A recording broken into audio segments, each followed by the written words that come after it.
Houston, we have a problem. You all remember from last video, we were rocking and rolling on our Cirrus repair, but as we dug in deeper, we found some issues.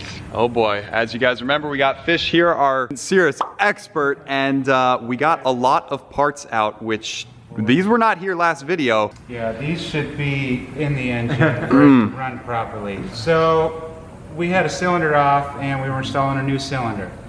During that process, we need to clean the old parts that we're going to be reusing, make sure they're okay, re-lube them, and start putting them back together.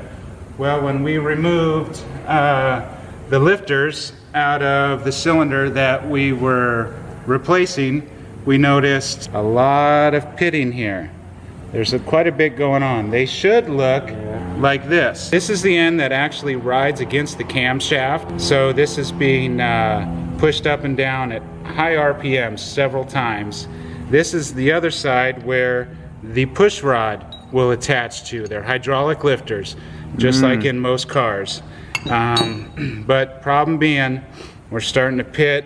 There's spalling, and you can see almost all of these are doing that. That in itself might not be a reason to pull the engine apart, which is why we decided to take all of them out of all of the cylinders. And unfortunately, not only are the lifters damaged, we do have a couple of lobes on the camshaft that are starting to show damage. So can we at all see the camshaft? I know it's way in there. I think we've got a little bit more room. So here's the new cylinder that was, I mean, you were making an insane time. You know, you're putting this back on until you found this. If you look through this aft hole here. Okay, here we go. Let's see. You can see some of the dark spots on there. Yeah, you can see some of the dark spots.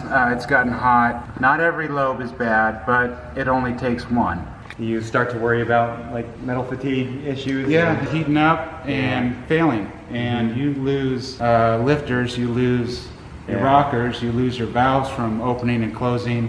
You're going to have dead cylinders. Maybe you might get a bent push rod. And if it's any more damage to the block, then you ruin a good core. That's correct. Yeah, you could have a lifter freeze up, a push rod bend, and it could get jammed up and crack the side of the case. It's a good thing that we did see this. We don't know how long it would have lasted, but it was imminent at some point. This was not going to end up well. So that one little lifter that you saw, had you not pulled that out, and if other mechanics wouldn't have seen that and just put it back together, things could have happened. It may have made it to the 2,000-hour overhaul, but we're not sure, and it's not worth the risk. These lifters aren't, it's not a common thing to pull out and look at every year during your annual. It's not a common inspection. Oil analysis, every time you do an oil change at 50 hours or 25, whatever you guys are running, do an oil analysis, because the numbers will start trending higher, indicating that you've got something wrong, whether it's bearings, whether it's lifters, or what it may be. Fortunately for us, because an oil analysis was not done on the last oil change, we happened to be in there anyway to give us an opportunity to visually look at them. And we haven't owned the plane long enough to be able to do multiple oil analyses. And not having any records from the previous owners showing what the oil analysis has been. Yeah, because you need to make like a trend. Absolutely. It's going to take, you know, a few times. Even if you were with us when we purchased this plane, you wouldn't have seen this, because there's no reason to take this stuff off. And this has nothing to do with the hot cylinder temperature. Right. No. So that's not it. It's just like a bummer of a situation, because even if we had Fish with us, this wouldn't have, you know, been a red flag where we would have said, whoa. The cylinders, we could have looked inside there, but even then, that wouldn't have shown us what our lifters had. Yeah. Wow. So it's just kind of, some would say bad luck, but some would say it's a blessing in disguise that we found this, because you don't want anything to happen. Our lives are too valuable. Do your oil changes regularly. Cut the oil filters open at every oil change, and send out oil samples, and stay on top of it. So the game plan from here, everybody's wondering, they're probably like, oh, just swap out the camshaft. No big deal, right? It's a car. It takes a few hours to pull it out in a car. No. Not with the case on these, no pun intended. The case is actually two halves, and it's bolted together via the through bolts in the cylinders and between the backbone of the case. It's got to be split open. And you got two halves. You lay the camshaft in, crankshaft, and then you put the other half of the case together and you bolt that all up. Everything's got to open up. It's the first piece to go into the case besides the crankcase. Okay. And another important note is our plane currently has 1680 hours, 1660, something like that, since new. So it's the original engine for 2003. So the good kind of news is that at 2,000 hours overhaul, you would have had to go through this engine completely. It's not like it's a fresh engine or just had an overhaul where this exposed itself and you feel really bad. You know, this engine was gonna have to be all apart anyway in a couple hundred hours. So we're just here at the point of having to redo everything a little early. You know, earlier than we were anticipating, but we were anticipating eventually having to go through the whole engine when we bought the plane, knowing that it was approaching overhaul time anyway. Now you guys are gonna be the ones that have all the records. Right. Maintain it. You're gonna know the complete history of it. There's not gonna be any question. And now we really know the importance of staying on top of oil changes, and we know how we want to maintain this potentially new engine that might have to go on the plane or do a great rebuild. And either way, it's going to be fresh, and we're going to want to take the best care of it that we can. The options for overhauls, I mean, somebody can go through and rebuild everything, or you can get a remanufactured engine. Absolutely. Or you can get a brand new engine. You can buy a factory new engine, an overhauled engine. An A&P can rebuild your engine. Depending on which route you go, overhaul, factory new, your warranties are going to be different. So it's up to you. But I could legally take this engine apart, open it up right here for you guys, put new parts in it, and put it back together. However, all those parts still carry the time on them. You still got 1,600 hours on that case. That's right. No thanks.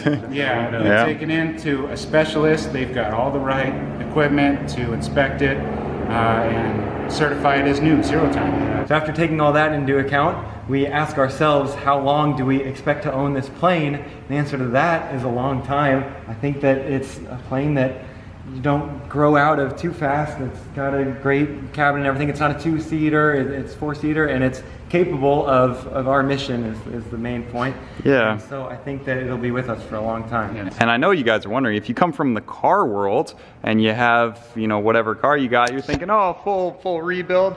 What, on some cars it's 5, 10, 15 grand, I don't know. Yeah. A little different for a plane. I mean, I know you don't know off the top of your head, but like some of these motors are...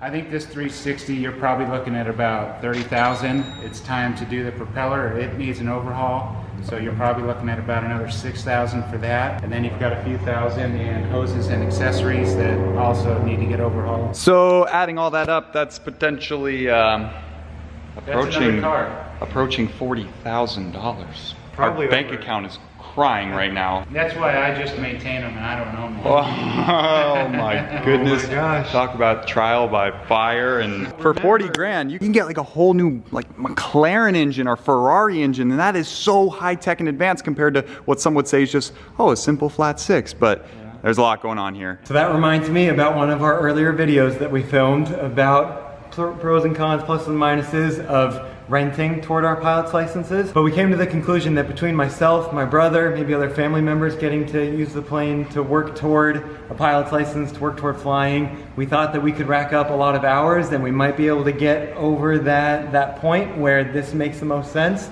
We knew that this could happen, and this was in the potential side of our little chart.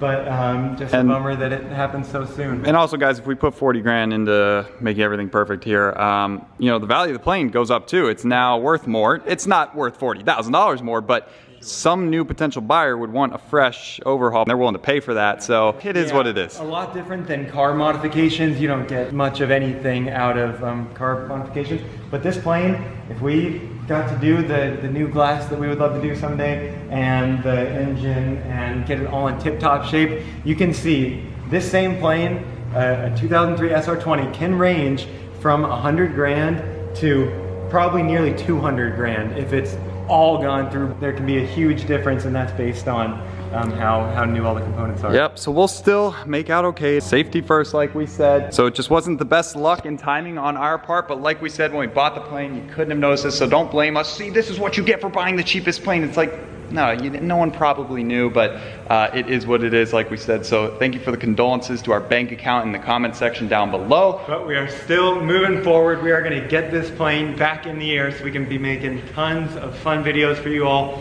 go on a bunch of adventures. And now this is gonna turn into a bit of a rebuild series perhaps. So what would you all like to see? This may make for some great content. Well, it already is making for cool content. I hope you guys are learning from this, and everything happens for a reason. Something could have happened later that we are now going to dodge. We're gonna dodge a bullet, and it's safety first. We are gonna be safe this way. Landings are mandatory, but takeoffs are optional. On the bright side, it looks good in here with the cars, and if it's grounded here, at least it's grounded in the hangar. It does look good in the new hangar, so it's all right. It's gonna be okay. Stay happy. So thank you, Fish, once again for coming out. I know it didn't end like we wanted, but we learned a lot in the process, and it was great meeting you and seeing you here on the channel. So thank you guys for watching. Stay tuned for part 3, where this saga evolves, and we'll see what happens next. So, all right, guys, it's a few weeks later now, and we have some big updates for you before this video ends. As you can see behind us, we got the propeller over there, and we got a stack of tires holding up the plane. Christian, why is the plane sitting on its butt? So normally it should be pretty well balanced. Either we have way too much weight in the baggage hold, or we are missing an engine up front. So this is a crazy sight to see. I've never seen a Cirrus without its engine, and to be able to it's just weird to see nothing here. Christian, where'd our engine go? Where did it go? Yeah, not a sight that we wanted to see, but ultimately the engine needed to be removed for a full overhaul. And so it is off, being overhauled right now as we speak. Hopefully we'll be back in just a couple weeks. So fortunately we got this plane at pretty much the lowest price point possible. So there were some funds able to be allocated for maintenance like this. Unfortunately, this is one of the most expensive scenarios that we played out, but we think we'll be able to get it done and still have a good deal on our hands. Yeah, hopefully, it's November now. Hopefully, definitely by December, hopefully it'll be back up in the air. And a lot of you guys are wondering how our training's going. So we're doing ground school right now to hopefully knock out the written test so that when this thing is back, we're ready to actually get flying and then commence that. So still a long road ahead, but it's exciting. We're already learning so much. We saw a lot of comments saying you guys had no idea what you were getting into. No, we definitely knew. We did a ton of research on the forums, and Christian did a lot of work to know these expenses before they even came up. And like the Ferrari here, we had to put in a new engine, and it was over $10,000 for the engine, over $10,000 to put it in.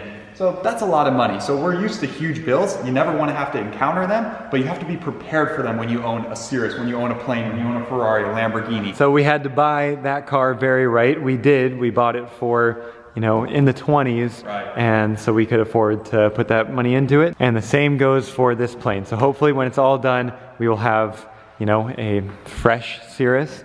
And we're really looking forward to that. There we go. So guys, be sure to subscribe to the channel. We have many more Cirrus videos coming, and you're gonna wanna see the video of putting the new engine in and starting it up for the first time, and a total breakdown of what it costs, all that good stuff. So be sure to stay tuned for that. Like this video, drop a big like, and drop a comment down below your thoughts on this madness. Thank you, Fish, once again for catching this problem. It's fair to say some people probably wouldn't have seen that beginning damage, and we could have been in the sky when everything went boom. So thank you guys for watching, and we will see you in Cirrus Part 4.